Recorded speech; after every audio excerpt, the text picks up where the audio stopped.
Welcome viewers to another episode of The Big Leap.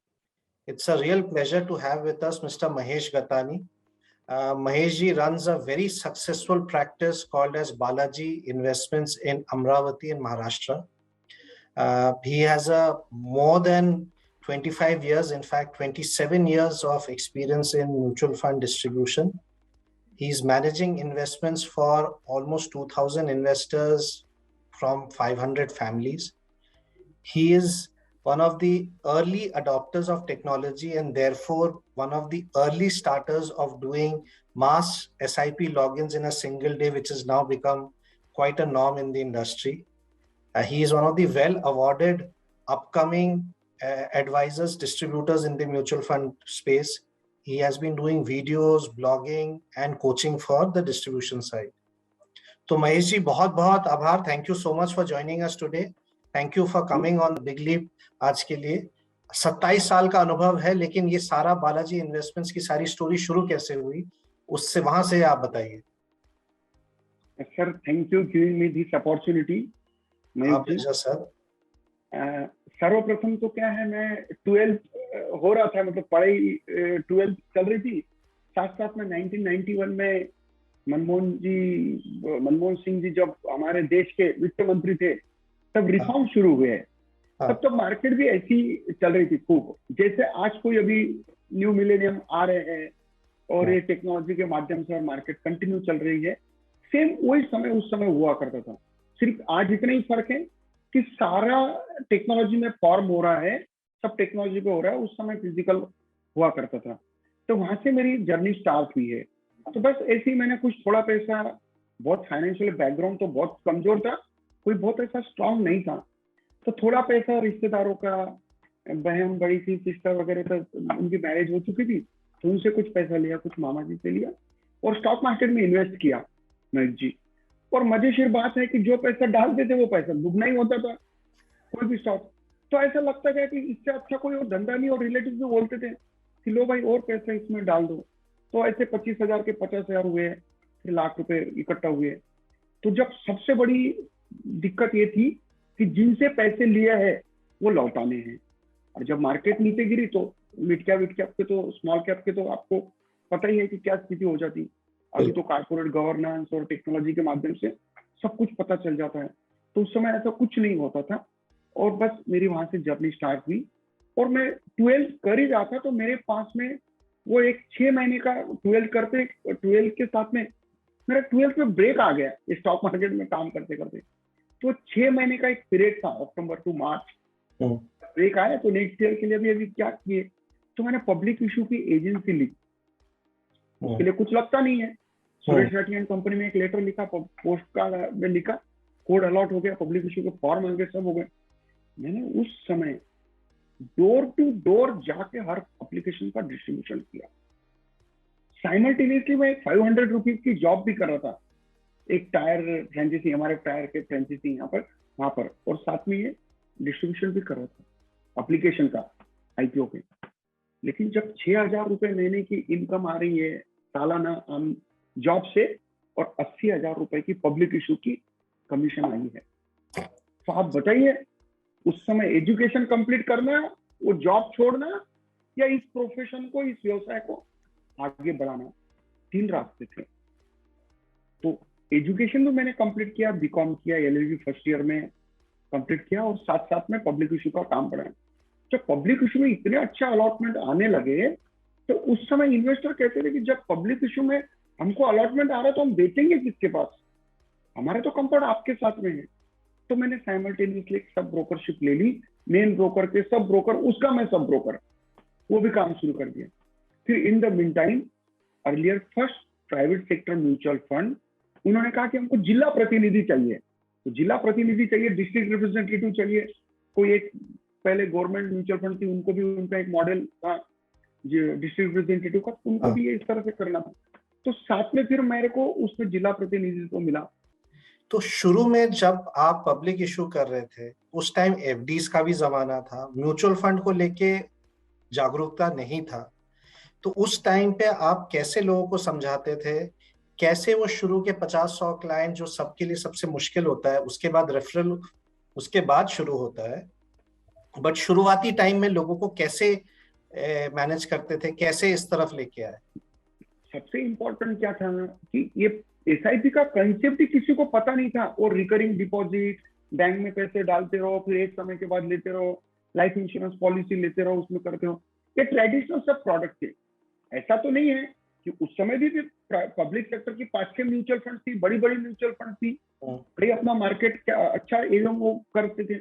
लेकिन ये SIP का concept है ना, उस समय मुझे 100 एसआईपी उस समय होना, उस हर चेक को बैंकिंग करना, तो उसमें हुआ क्या है, 1995 टू 1990 तक, 99 तक इतना पैसा 500 करके भी इकट्ठा हो गया दत्ता जी, कि लोगों को समझ में आ गया कि हमारी पैसे है क्या।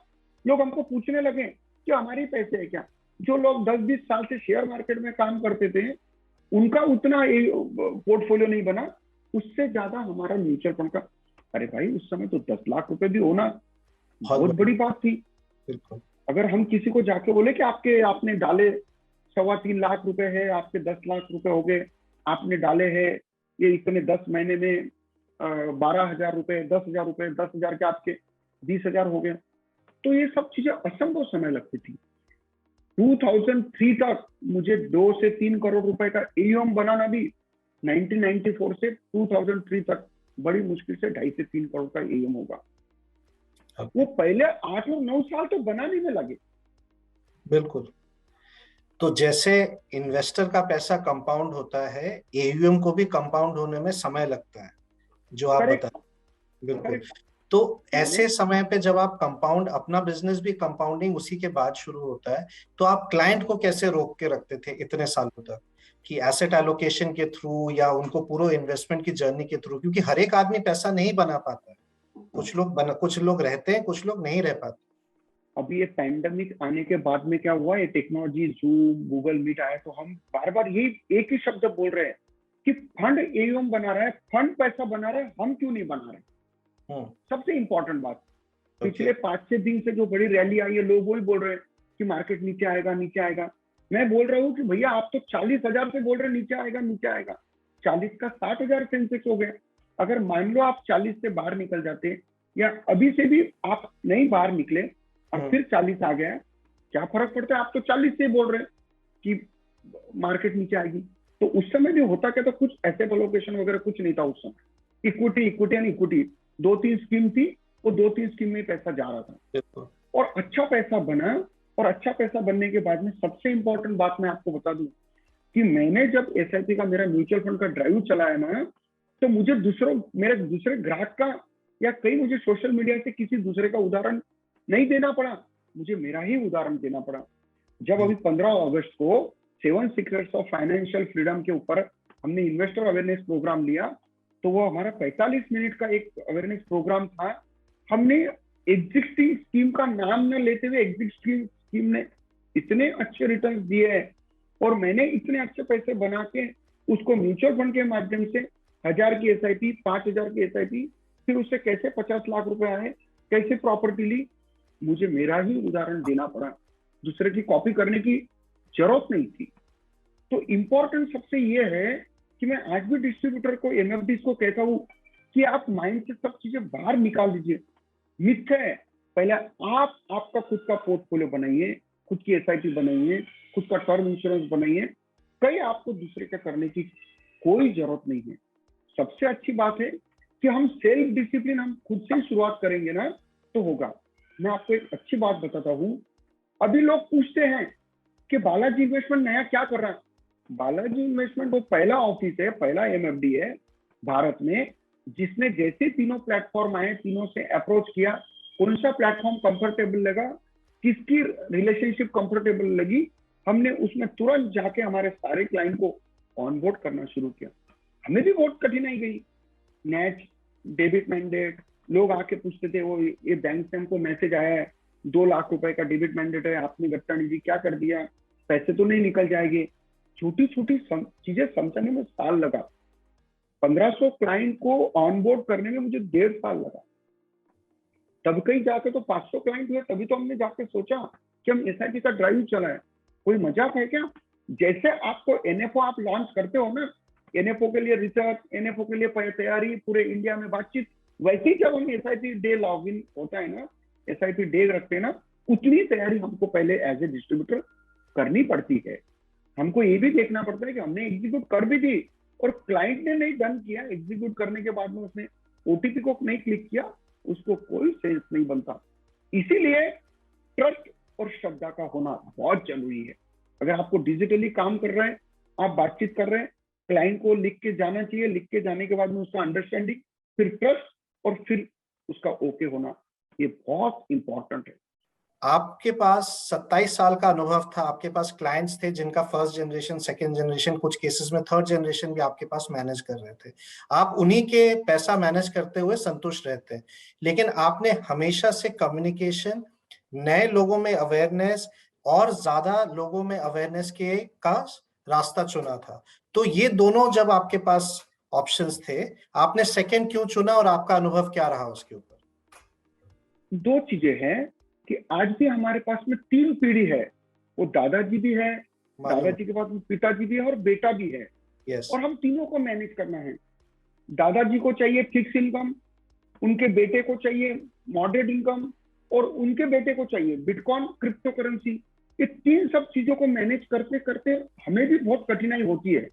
हमें तो ये लगता है, मुझे एज ए एमएफडी डर लगता है कि मैं मेरे बेटे को इसमें लाने के साथ साथ में अगर मैं लेकर आऊंगा, वो अभी सीए की फाउंडेशन की तैयारी कर रहे हैं, उसको मैं जब लेके आऊंगा तब मेरा सारा एग्जिस्टिंग पोर्टफोलियो उसको मिलेगा कि नहीं मिलेगा, ये मेरे मन में हमेशा डर बना रहता है।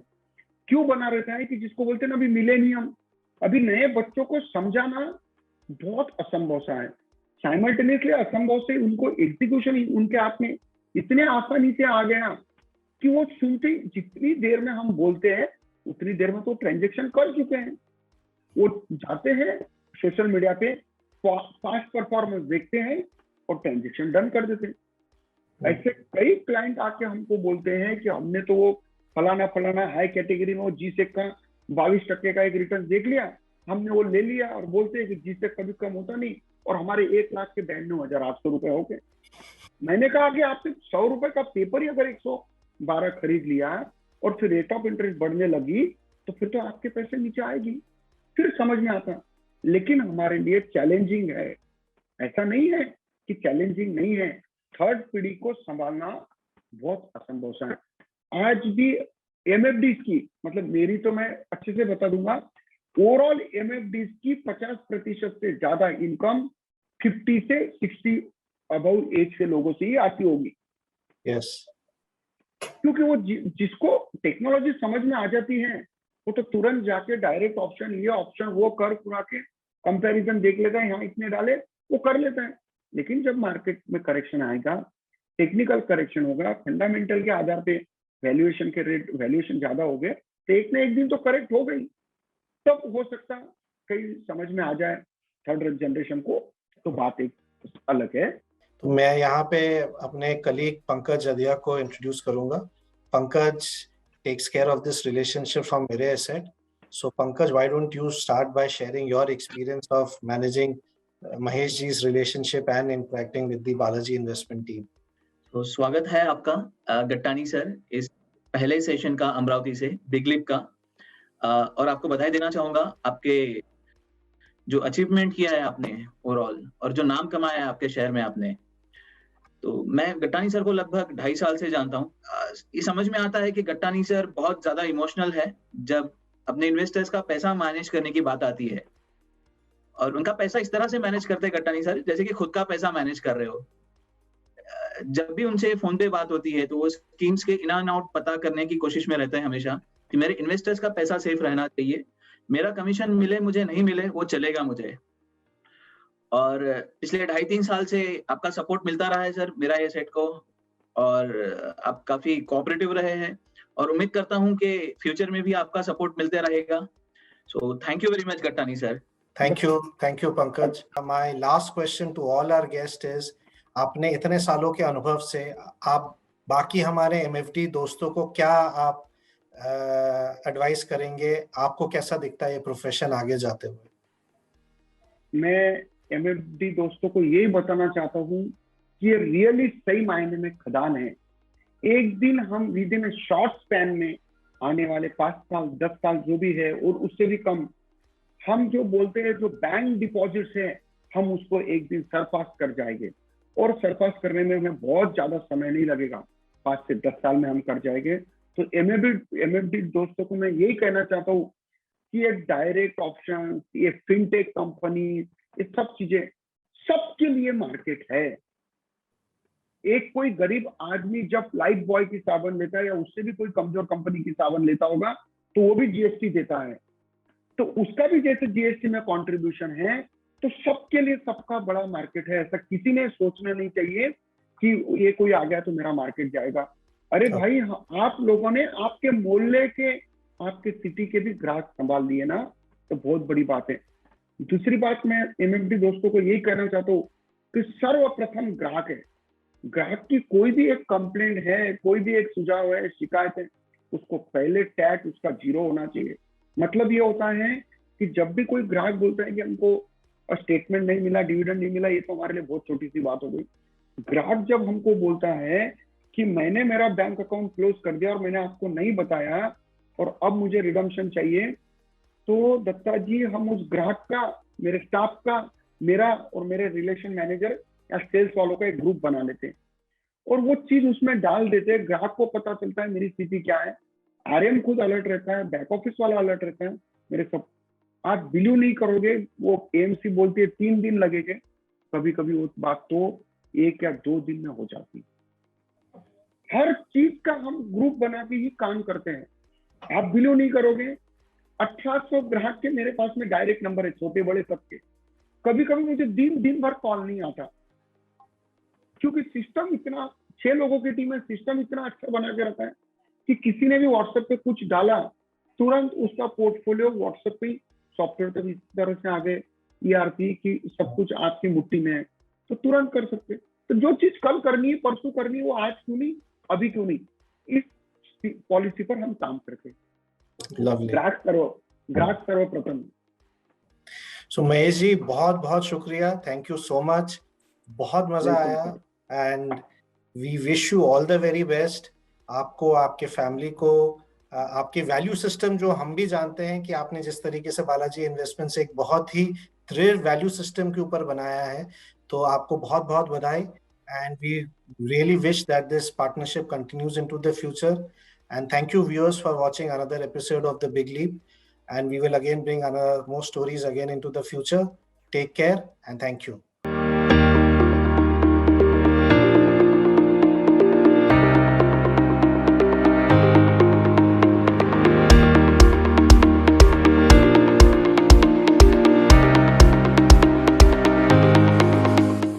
Mutual fund investments are subject to market risks. Read all scheme-related documents carefully.